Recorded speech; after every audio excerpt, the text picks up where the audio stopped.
Lewis Evans, bonjour. Bonjour. Frédéric Buchet, bonjour. Bonjour. Merci d'être présent sur le plateau de TV78. Vous êtes, on va dire d'abord yvelinois. Oui. Voilà. Vous êtes musiciens tous les deux. Vous avez une chaude actualité. Lewis, vous êtes musicien, comment on dit alors, chanteur, compositeur, auteur, compositeur, je dirais. Musicien, voilà. un peu de guitare. Voilà. Et votre actu, c'est un deuxième album qui sort chez Universal. Le premier single est sorti en juin, il s'appelle Spring. L'album en entier sortira en octobre 2017. Et nous avons la primeur de votre présence et de vos morceaux, et c'est un grand bonheur. Merci. Alors, Frédéric Buchet, pourquoi êtes-vous là? Tout simplement, je vous fais la réponse. Hein.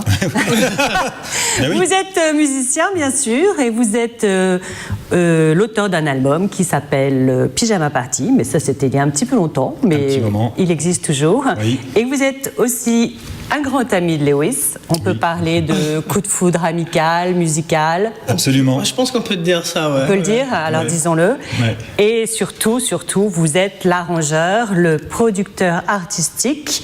Coupez-moi si je me trompe. Hein. Vous êtes le producteur artistique de cet album, Men in a Bubble, à sortir. Voilà, donc vous nous faites la gentillesse d'être là tous les deux. Vous allez nous chanter des extraits. Vous allez donc accompagner Lewis, Frédéric avec la guitare. Absolument. Et voilà. Alors, on va remonter un tout petit peu dans le temps. Vous avez un drôle d'accent, Lewis. Ouais. D'où vient-il?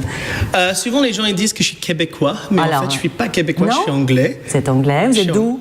Je suis de Liverpool à la base. Liverpool à la base? Liverpool, ouais. C'est une très longue histoire. Hein. C'est on va la faire courte. Je pense qu'on n'a pas beaucoup de temps, mais... Allez, vous êtes né en... Je suis né le 4 mars 1986, l'année du tigre, Row. Yeah. À Liverpool. À Liverpool. Mais... Et après, il s'est passé un truc assez... singulier pour un Anglais. Vous avez émigré en France. Oh, il y en a plein. On achète toutes les maisons. Ouais. C'est une façon de reconquérir la France. Et vous êtes arrivé à... donc voilà, donc c'est un peu flou parce que j'ai des parents qui étaient policiers, qui étaient flics. Ouais. Et ils ont arrêté tous les deux la police parce qu'ils sont devenus un peu des babos artistes. Ah, ils ont changé complètement de Ils ont monté une résidence d'artistes à Liverpool. Après, ils ont décidé sur un coup de tête d'acheter une caravane et d'aller scier les routes en France, quoi. D'accord. Donc on était retirés de la scolarité un peu. Et en fait, je suis arrivé en France vers 11 ans, quoi. Ok. Donc, et vous êtes basé quelque part? Vous êtes fixé dans la Manche. Dans la Manche. Je me souviens, c'était une maison en boue. On avait vécu pendant 1 an et demi dans une caravane. Ils ont trouvé et on était trop contents parce que nos parents, mon père, il est revenu et il a dit ouais, j'ai acheté une maison, quoi. Un truc à 10 000 €, un truc pas super cher, quoi. Et voilà, ils ont dit on a acheté une maison. Moi, j'étais trop content, mais en fait, c'était un ancien porcherie, tu sais, pour les cochons. Oui. Sans toit. Et voilà, donc on a vécu là-dedans pendant encore 1 an, quoi. Mais il n'a jamais vraiment retapé cette maison. Voilà. Donc, et c'était à Saint-Lô? C'était à côté de Saint-Lô, dans un endroit qui s'appelait le Guillain. Dans la Manche, quoi. Donc vous êtes un anglo-normand. C'est ça. Après, j'ai vécu à Cherbourg, j'ai fait les Beaux-Arts de Cherbourg, j'ai été à Caen. Donc votre formation, ce sont les Beaux-Arts? Ouais, les Beaux-Arts. Section peinture, section quoi? J'étais un peu un charlatan, figure-toi. En fait, j'avais pas le bac. C'est bien de le dire. J'avais pas le bac, j'étais viré du lycée pour des histoires de merde. Et en fait, en gros, je me suis dit comment faire pour avoir un diplôme et comment faire pour réussir un peu dans la vie. Donc j'ai tenté le concours des Beaux-Arts de Cherbourg, qui est un Beaux-Arts un peu cassos, tu vois. Et je savais que je pourrais peut-être arriver là-bas. Et la veille, je me suis fait des peintures à l'huile, mais tu sais, sans couper. Parce que les peintures à l'huile, pas sèche, c'est un peintre, quoi. Et je l'ai pas coupé, quoi. Donc tous les profs, ils ouvraient les trucs, ils avaient plein de peintures sur les mains. Oui, c'est ça, c'était pas sec. Et j'étais là, genre, le thématique, c'est le parasitage. Et ça a marché. Bam, bon, et la musique, alors, c'est venu quand, comment? Donc la musique, c'est venu... j'ai toujours eu un peu des groupes quand j'étais au lycée. Avant, c'était un peu pour séduire des filles. Et après, ça marchait? Ça va, ça marchait pas mal, quoi. Ça marchait pas mal. Et après, en fait... Ça, plus le petit accent anglais. Ouais, là, ça, plus le petit accent anglais, quoi, ouais. Et en fait, après, j'ai rejoint les Lanskis à 18 ans. Alors justement, ce groupe, il a existé 10 ans. Ouais. Vous étiez leur chanteur, les Lanskis. Vous avez... Ça existe toujours. Hein. Ça existe toujours sans vous? Non, c'est juste que je suis parti en projet solo il y a 2 ans. Et nous, on a tourné pendant 10 ans avec des lancers. On a fait la Chine, les États-Unis. Vous avez fait 3 albums. On a fait 3 albums et on a voyagé le monde et on dormait. Et votre musique était définie comme comment se définissait-elle là? En fait, c'était du hot wave. Ah oui, hot wave, c'est quoi? C'est comme des cold wave mais en plus chaud. Ah, d'accord. Donc, bon là, ça a avec été... des Français, des gars du coin ou... Il y avait un mec qui était allemand-français, un Suisse. Pas d'autres anglais, quoi. Non, pas d'autres anglais, non. D'accord. Et ça a duré pendant 10 ans. Voilà. Et à la fin, tu sais, au début, quand tu as un peu de succès, parce que le premier album a bien marché, mais à la fin, c'était un peu endormi, genre à 5 dans des formules hôtels, tu sais, tout cramé ensemble. Et je faisais énormément de punk, énormément la fête. Ouais. Et là, je me suis dit, il faut que je me calme. C'est une question de santé. Les 30 ans, ils arrivent, quoi. Il faut que je me calme, quoi. D'accord. Vous savez quoi? On va se calmer maintenant en écoutant une magnifique chanson qui est donc le premier single sorti de l'album Man in the Bubble qui s'appelle Spring. On écoute, ça va nous calmer. Ou pas. When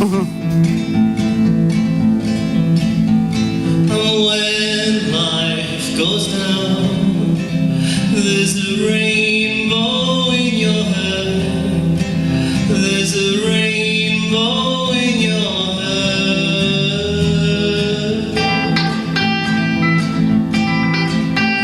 And so life goes on. There's a rainbow in your head. There's a rainbow in your head.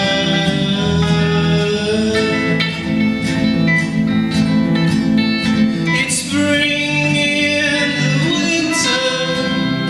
It's spring in the summer.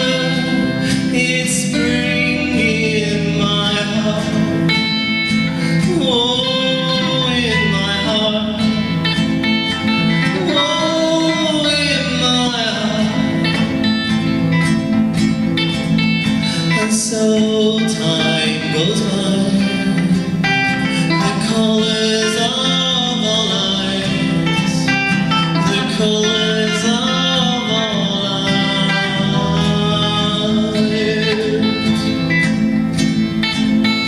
And time's lonely pair. The colors of our lives. The colors of our lives.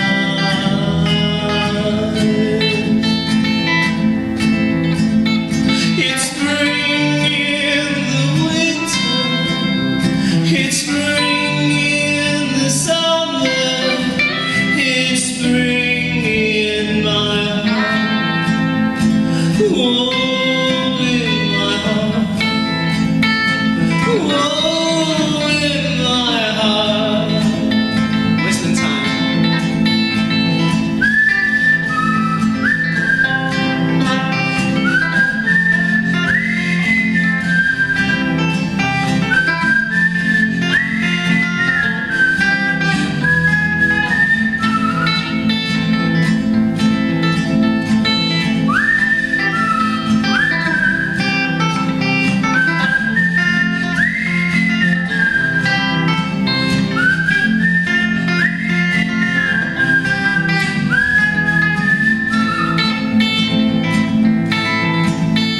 It's spring in the winter.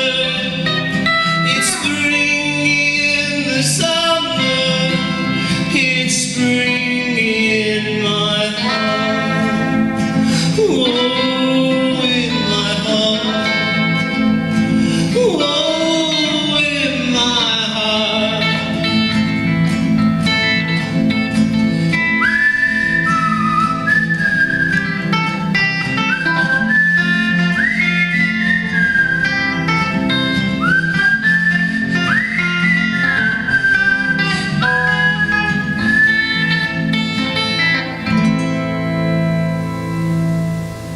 Voilà, donc Spring, le printemps, qu'on va pouvoir écouter tout l'été en attendant l'automne et le nouvel album. Cet album, c'est le deuxième chez Universal. Le premier s'appelle Halfway to Halfway to Paradise. Paradise, ouais. Voilà. Vous aviez 2 duos avec des Gaëtan Kerenan. Roussel et Kerenan. Voilà. Dans celui-ci, le tout nouveau, tout frais, vous avez des duos aussi ou... Il y en a une avec Juliette Armanet. Donc, mais Juliette Armanet. Juliette Armanet, mais que j'ai repris sur un album que j'avais fait pour un livre qui s'appelait Jukebox Motel. Vous avez fait la bande originale d'un livre. Voilà, et c'était la première fois que j'avais travaillé avec Frédéric qui est ici. Qu'est-ce qu'il faisait alors, ce Frédéric? Il a fait les arrangements sur Jukebox, sur l'album ici. C'était 5 morceaux? 5 morceaux. 5 morceaux, ouais. Voilà, et vous avez aussi, parce qu'on raconte tout, on est là pour tout se dire, vous avez aussi fait la bande originale d'un film qui s'appelle... j'en ai fait plein là. J'en ai fait plein. Alors moi j'étais restée sur celle de Mathieu Kassovitz, enfin le film de Mathieu Kassovitz. Il y a eu 2 plus belles. Voilà, 2 plus belles. Il y a eu l'invitation avec Nicolas Bedos de Michael Cohen, Il a déjà tes yeux, et là il y a Embrasse-moi qui va sortir. Tout ça. Donc c'est pas que je fais les bandes son, hein. Ils choisissent des morceaux à moi qui sont Ils les prennent dans ce qui est déjà fait, voilà, c'est pas plus mal. Ouais, c'est cool, ouais. C'est génial. Ouais. Voilà, donc vous êtes rencontrés lors d'un concert tous les deux. Vous avez des affinités particulières au niveau des goûts musicaux? Mais en fait, on le savait pas. On ne savait pas. On le savait pas, mais ça a bien fonctionné. Et en fait, on s'est rencontrés dans un concert où on jouait tous les deux. Et je faisais la première partie. Et en fait, j'ai joué quelques morceaux de jazz. Oui, c'est votre cam à la base, le jazz, on peut dire ça. C'est une de mes passions. Voilà, donc vous chantez. Je chante et puis guitare, voilà. Et j'avais repris des standards de jazz. Et Lewis faisait la deuxième partie. En fait, c'était un concert pour une association qui s'appelle Movember, qui lutte contre le cancer des testicules et de la prostate. Je rigole toujours quand j'entends le mot testicule. Mais ouais. Quoi. Et c'est votre côté enfant. C'est une association importante parce que c'est une association pour sensibiliser les hommes contre ces cancers. À la prévention, etc. Et en fait, Lewis n'avait pas de voiture et ça a été une chance. C'est que tout le monde avait des moustaches, quoi. Et tout le monde avait des moustaches. Ben oui. À part nous deux, quoi. Oui. Parce que moi, je savais pas que le cancer c'était pour ça à la base. Vous n'avez pas dit. Hein. Je me suis rasé proprement, que j'ai jamais fait de ma vie. Voilà. Bref, du coup, anecdote. vous avez. C'est bon, je peux en placer une? Bien sûr. Ouais. Merci. Vous avez décidé de travailler ensemble quand vous avez commencé le travail sur votre deuxième album. Comment ça s'est passé? En fait, Frédéric m'a amené chez moi. Et là, on parlait de musique, et vraiment, c'était une histoire incroyable qui s'est passée dans cette voiture. On parlait, on était là, waouh, t'aimes bien ça? Moi aussi, j'aime bien ça. Et en fait, j'adorais la façon qu'il jouait la guitare. Et quand je suis arrivé chez moi, je fais, écoute, là, je suis en train de bosser sur des morceaux. Est-ce que tu peux passer parce que moi, je suis pas un gratteux, j'arrive à faire de la guitare, j'arrive à composer, mais il y a certains trucs que j'arrivais pas à le faire. Et il est arrivé, et je pense 2 semaines plus tard, la commande pour Jukebox Motel, on l'avait fait, quoi. Et on s'est pas vraiment quitté depuis, en fait. D'accord. Et donc, votre titre, si je puis dire, c'est donc producteur artistique, on dit ça? C'est arrangeur. Ça. Arrangeur. Parce que producteur, tu mets les billes et de l'argent dedans, quoi. Ah bah oui, mais on m'a enduite alors, d'accord. Donc producteur, arrangeur. Ça serait mon label. D'accord, oui. Tu vois, mais arrangeur. Arrangeur. Donc arrangeur, ça veut dire quoi? Ça veut dire que Lewis arrive avec ses morceaux. Ouais. Vous les faites écouter à Frédéric? En fait, c'est assez spontané. En fait, je compose un morceau, guitare-voix, et Frédéric, il fait la magie. Tu fais la magie. Voilà, c'est-à-dire que pour un album, par exemple, est-ce que vous essayez de trouver une ligne directrice, une couleur, je sais pas. Est-ce que vous taillez un diamant brut pour le faire miroiter de toutes ses facettes? C'est exactement ça, Véronique. Vous alliez le dire? C'est Alors, exactement non, ça. C'est exactement ce que j'allais dire. Ah. Non, en fait, Lewis donne assez peu de consignes et il amène une chanson et quelquefois je pars dans la bonne direction ou alors il me dit non, il faut essayer autre chose. Et puis en fait, par essai-erreur, comme ça, on arrive à un résultat. Quelquefois, il y a eu 3 ou 4 versions de la même chanson et quelquefois, comme Spring, l'histoire, c'est que l'avant-veille de l'enregistrement, on devait aller en studio. La chanson n'existait pas, il m'a envoyé la chanson et en fait les arrangements ont été faits en 2 jours et juste comme il fallait et en fait ça a donné la chanson. Oui. On essaie de travailler aussi de façon la plus logique et simple. En tout cas, c'est le truc qu'on se met comme. Et puis de longueur d'onde, quoi. Vous êtes en phase tous les deux. Je pense qu'on est en phase. On gagne un temps fou. C'est rare que Frédéric m'a envoyé quelque chose et j'ai dit c'est hors sujet, quoi. Ça, d'accord. Qui arrive jamais arrivé. Ok, alors on peut parler de ce deuxième album. On peut. Comment on le définit? C'est pop? C'est du pop, des chansons simples.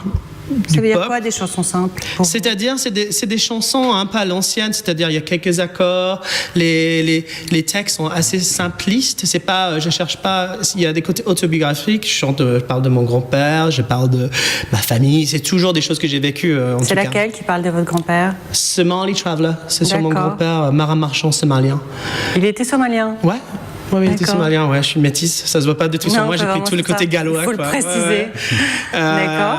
Et voilà, donc la musique, je dirais, c'est plus du folk, pop, un peu psychédélique, quoi. En tout cas, moi, de la façon que je vois la musique, j'essaie de rester pas forcément à faire des choses qui se passent aujourd'hui, mais j'aime bien que la musique donne cette côté à la Alors. Simon & Garfunkel un peu nostalgique. Oui, je comprends. Un peu Donc vos idoles quand vous étiez enfant, c'était, j'imagine, les Beatles, pas du tout. Moi, c'est Jim Vos Croce, influences. Ouais. qui est un grand chanteur qui me suit depuis très longtemps. C'est Leonard Cohen. C'est aussi, j'adore aussi les mouvements un peu punk, genre Gang of Four, The Beatles, bien sûr. Je viens de Liverpool, donc c'est dans le C'est pour sang, ça. quoi. Oui, c'est dans l'ADN. C'est dans l'ADN, mais c'est beaucoup de choses un peu. J'adore des Eagles. Il fallait D'accord. que j'ai 30 Et ans pour dites-moi. avouer ça, quoi. Bah oui. Ouais. Ah ouais. Avant, je jouais dans un groupe de punk. Je La pouvais pas. honte. Je pouvais pas dire que j'aimais bien des Eagles, quoi. On sait bien, vous êtes grand maintenant. J'ai C'est grandi. des choses. Et pas d'influence française, parce que, pardon, vous étiez quand même en France à partir de 11 ans. Non, vous êtes resté branché J'ai fait une musique seule anglo-saxonne. chanson française. Non, c'est pas ça que je disais. Je voulais dire pas d'influence française. Non, pas trop. Très bien, ça c'est Pas répondu. trop, parce que sinon, dans le côté pop, machin, on peut partir sur du yéyé, sur du C'était Gainsbourg. pas votre truc. D'accord. Si, j'aime bien. Enfin, pas pour chanter pour vous. Je parlais avec Frédéric aujourd'hui que je disais, je commençais à écouter Michel Berger. Donc, tu vois, j'ai découvert ça il y a une semaine. Et voilà, enfin imprégné par la France. Voilà, Il était temps. c'est tout de suite. Voilà. Et juste une autre question. Comment est-ce que... Bon, l'album est majoritairement en anglais. Certaines chansons, une surtout en français. Comment vous vous dites, tiens, celle-là, elle va être en français? Pourquoi? Besoin d'ailleurs, qui est le Oui, refrain. Besoin d'ailleurs. Besoin d'ailleurs, c'est une chanson de apology, de pardon. Je m'excuse à ma copine. Parce Oui, que oui, je j'ai bien suis- compris. Et comme ma copine est française, Ouais. je me suis dit, je vais le mettre. Ça je vais va le mettre encore mieux marcher. ça va mieux marcher, quoi. Ah oui, c'est ça. C'est une question d'efficacité, en fait. J'ai tellement sorti de ça, j'ai tellement dépensé d'argent Ouais. cette soirée-là que je devais m'excuser en français et pas Bon, une chanson j'ai qui soit compris. sur mon album. Et les autres chansons Voilà. sont en anglais. Et là, je vous propose d'écouter un deuxième extrait de cet album Man in a Bubble. Et c'est Love Gun. On y Gun. va.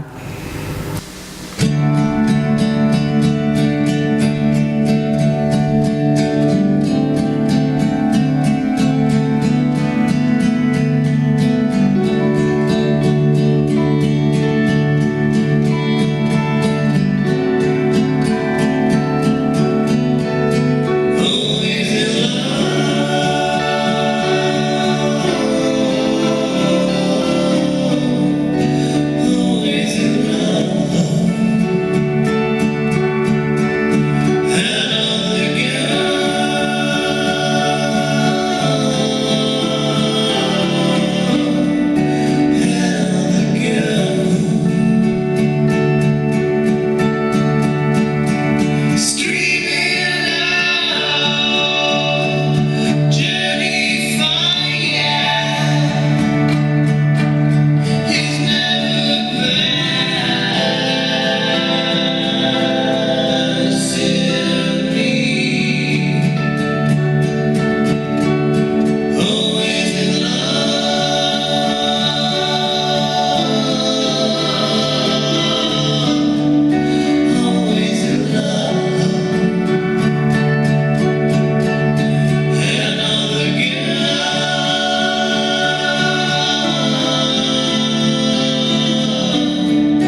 C'était quoi ce morceau? C'était Love Gun. C'était Love Gun. C'était Love Gun. Est-ce qu'on peut parler un peu de vos inspirations? Comment ça vient? Comment vous vous mettez à écrire une chanson? Qu'est-ce qui provoque l'envie, le sujet, etc.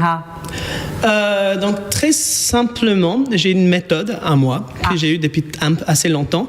Je compose toujours sur une guitare classique déjà. Parce que je trouve que c'est quelque chose qui, pour moi, sonne bien et qui va très bien avec ma voix. Je compose tous les jours, en gros. C'est vrai? Tous les jours. C'est une discipline? Ouais, tous les jours, je me lève, je compose une chanson. Après, je peux revenir sur la même chanson pendant 3 jours, mais tous les jours, je fais de la musique. Ça veut dire, je me lève, je donne le biberon à ma petite fille, je le fous au siège, là, putain, à quelle heure elle va faire le sieste là? Et après, je compose la musique, et je fais ça aussi l'après-midi. Et souvent, je bois beaucoup de café, et je suis là sur mon canapé à essayer de tourner en l'enregistrant en même temps sur mon portable ou sur mon ordi. Et voilà, donc je fais des petites bribes de chansons sans arrêt. Donc là, on parle de mélodie ou on parle de texte? Voilà, j'arrive sur les textes. Pardon. Les textes, c'est quelque chose de très spontané chez moi. C'est-à-dire, ça coule comme une robinet. Je chante, et tout de suite, il y a des textes qui viennent. Et j'ai toujours remarqué, au bout de... Comme Burroughs avec l'auto-écriture, à chaque fois que je chante quelque chose, il y a toujours une sens. Il y a toujours une Finalement, il y a quelque chose. Il y a toujours quelque chose. Ça sort pas par hasard. Ça sort pas par hasard. C'est un peu c'est un peu une psychologie pour moi, quoi. C'est une thérapie. Une thérapie, ouais. J'enregistre, et souvent, ça fait peur des fois parce que des fois, j'ai des potes qui m'ont dit, mais Louise, putain, cette chanson, c'est sur moi, quoi. Tu vois. Et je suis là, genre merde, désolé, quoi. J'ai pas fait exprès. Donc voilà. Et souvent, qu'est-ce que je fais, c'est quand j'arrive à composer toutes ces chansons-là, qui arrivent très vite, les refrains. Je suis assez fort pour les mélodies. Ça vient de tout ça, spontané. Ouais.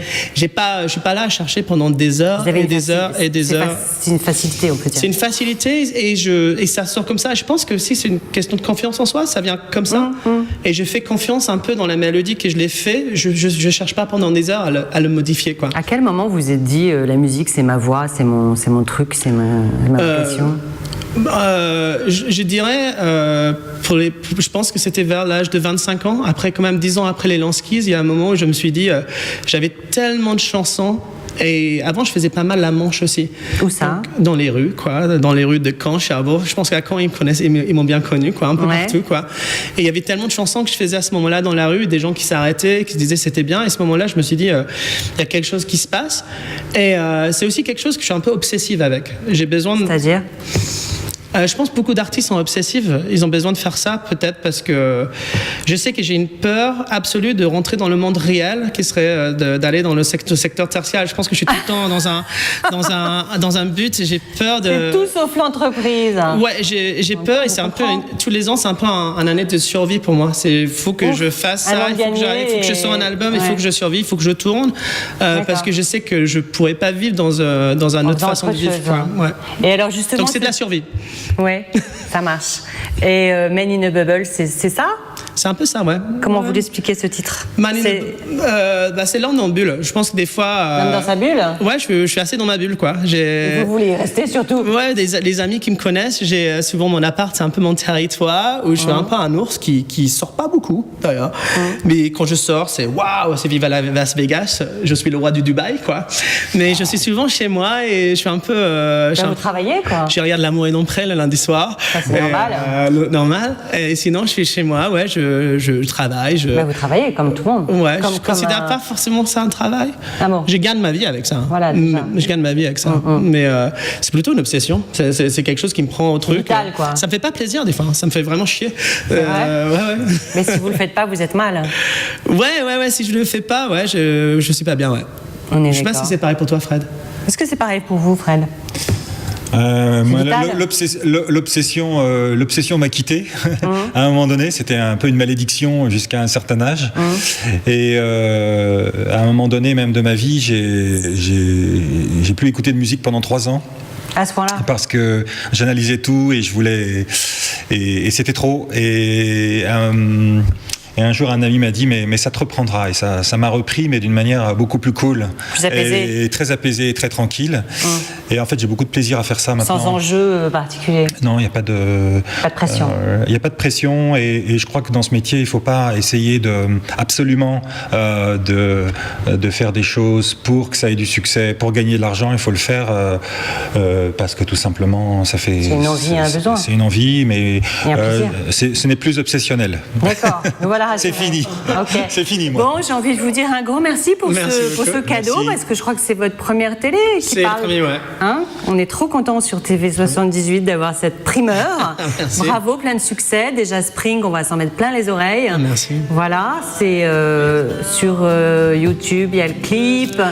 Il y N'hésitez a pas à votre aller voir le clip, ouais. Facebook, il faut vous suivre sur Facebook, Ouais. il faut liker et reliker. Oui, parce que je suis pas mal sur les réseaux. Pour moi, c'est un peu mon expo, quoi. Je c'est votre vis pas mal avec vitrine, les réseaux, ouais. Ouais, et puis après à la rentrée, quand Man in the Bubble va sortir en entier le 23 octobre, là vous Voilà. allez être sur tous les écrans de toutes les chaînes. Mais bon, l'important c'est d'avoir fait TV78. Merci pour ce Exactement. cadeau. Ben, merci. On va se quitter en musique avec un extrait de l'album d'avant. C'est ça. De 2016-2015, cet extrait s'appelle Proud, Proud. et c'était l'album Alfou. Au secours! Halfway to Paradise. Thank you. Ciao. Ciao. Merci.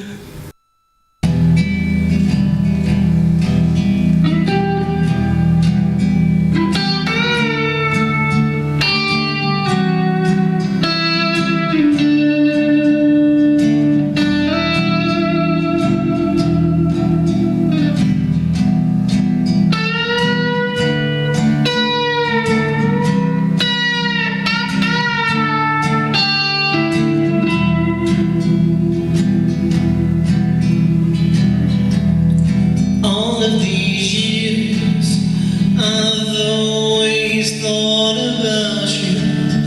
But when I saw you singing, it wasn't the same. Well, how I thought, I've always thought about you. But when I saw you smiling, it wasn't the same. And I told you that you were proud, and that I should stop being messing around.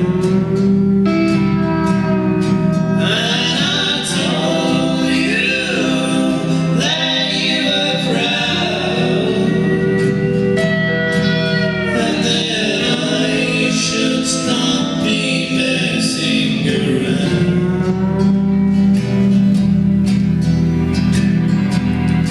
At night, I look into the woods, eyes wide open in the night,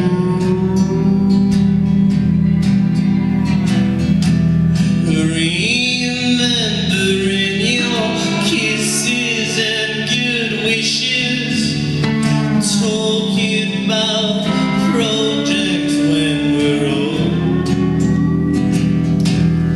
And I told you that you were proud, and that I should stop being messing around. And I told you that you were proud, and that I should stop being messing around.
dancing around.